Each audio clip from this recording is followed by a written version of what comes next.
Bonjour et bienvenue sur notre 6e billet patrimonial consacré à la fiscalité 2021. Et oui, le temps passe vite, déjà 2 ans que le prélèvement à la source contemporain des revenus est venu se substituer au paiement de l'impôt 1 an après la perception de ces revenus. Pour ceux qui entrent actuellement dans la vie active, mon présent discours a déjà le parfum de l'ancien monde bigre. Ceci étant, il nous faut toujours faire les déclarations de revenus, donc je redeviens moderne.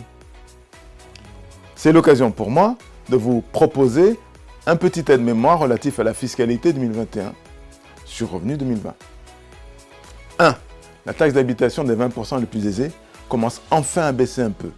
30% pour cette année, le reste après l'élection de 2022. 2. Le dispositif Pinel, prolongé jusqu'aux élections, puis baissera, dit-on, en 2023 et 2024.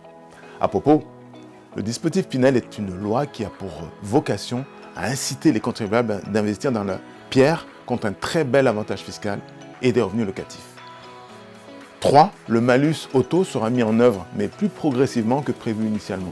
Il sera lissé sur 3 ans au lieu de 2 initialement, mais les élections de 2022 n'ont rien à voir dans cette histoire. 4. L'incitation fiscale Madelin en faveur des entreprises, PME, a été prolongée d'1 an jusqu'au 31 décembre 2021. Le gain fiscal sera donc perçu en 2022. Vous l'avez compris, l'année 2021 sera un très beau millésime fiscal, boosté par plusieurs facteurs que la fin du Covid ne saurait totalement éclipser.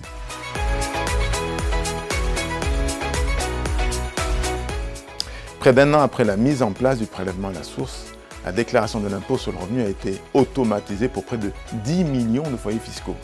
Pour ces contribuables, pas de déclaration à remplir, le fisc se base sur les informations déjà connues. Si toutes les informations renseignées par le fisc sont correctes et complètes, la déclaration de revenus est automatiquement validée.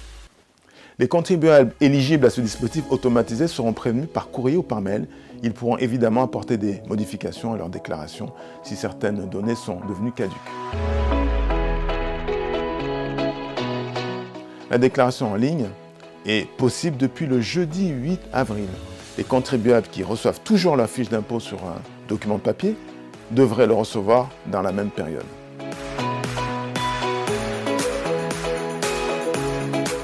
Les dates limites de la déclaration en ligne et de la déclaration papier ont été officiellement dévoilées par les autorités fiscales. En ce qui concerne la déclaration papier, la date limite est fixée au jeudi 20 mai, quel que soit le lieu de résidence. La date d'envoi limite de la déclaration en ligne varie, elle, en fonction de votre département de résidence. Alors, pour le mercredi 26 mai 2021, pour les habitants de la zone 1, département de 1 à 19, et les non-résidents. 1er juin 2021 pour ceux de la zone 2, département 20 à 54. Mardi 8 juin 2021 pour la zone 3, département de 55 à 976.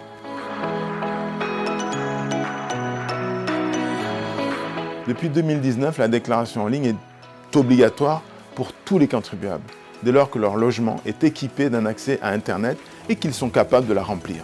Et depuis 2020, il est devenu impossible de recevoir une déclaration pré-remplie papier si l'on a déjà déclaré en ligne l'année précédente. Les personnes âgées ou dans l'incapacité objective de réaliser ces déclarations de façon électronique pourront le faire sur support papier. Merci infiniment pour votre attention et je vous dis à très bientôt pour le prochain billet patrimonial.